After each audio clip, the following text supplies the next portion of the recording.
زمان على رحيله عن نادي برشلونة يعود أوريول روميو من جديد إلى صفوف النادي الكتالوني. روميو يأتي لخلافة سيرخيو بوسكيتس في مركز محور خط الوسط. التفاصيل في التقرير التالي. لم يكن مفاجئا تعاقد برشلونة مع أوريول روميو رغم أن أسماء لامعة عديدة طرحت لخلافة سيرخيو بوسكيتس في الفريق الكتالوني الباحث عن استعادة أمجاده الأوروبية. الواقع الاقتصادي للنادي الكتالوني حتم عليه أن يفكر في اسم في المتناول، فوقع الاختيار على روميو، وهو ليس بغريب عن أجواء النادي، فاللاعب سبق له ارتداء ألوان البلاوغرانا حيث تدرج في فئات النادي السنية منذ 2004 وحتى 2008 ليتم تصعيده عقب ذلك للفريق الثاني الكتالوني حتى 2011، حينها قرر النادي واللاعب أن لا مفر من رحيله حيث كان خارج حسابات الإدارة في ظل امتلاك لاعبين في مركزه من طراز بوسكيتس وماسكيرانو.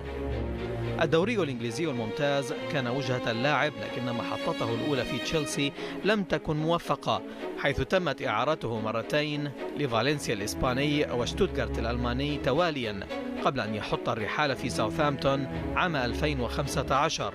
والذي شهد انطلاقته الحقيقية، فلعب 256 مباراة وسجل 8 أهداف، واختير أفضل لاعب في الفريق موسم 2016-2017. ورغم أن نادي القديسين كان يتأرجح ما بين مقدمة ووسط وقاع الترتيب خلال فترته، لكن هذا لم يمنع مدربا بحجم بيب غوارديولا بأن يصفه بأنه واحد من أفضل لاعبي الوسط في البريمير ليج.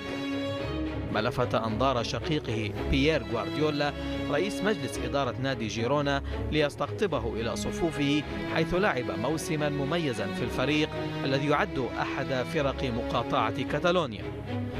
12 عاما مرت على رحيل الفتى الحالم عن بيته ليعود في 31 من عمره مقابل 4 ملايين يورو فقط، لاستكمال حلم حالت الظروف آنذاك دون أن يعيشه،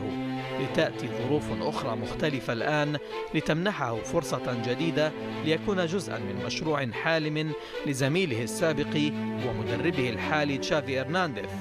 إلى نهائي أفريقية للمنتخبات أقل من 23 عاما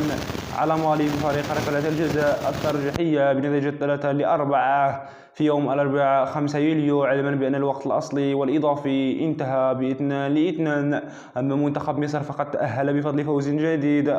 ضئيل على غينيا كوناكري في مباراة نصف النهائي الأولى التي لعبت في يوليو، ولم تهتز شبكة الفراعنة المباراة الرابعة على التوالي، حيث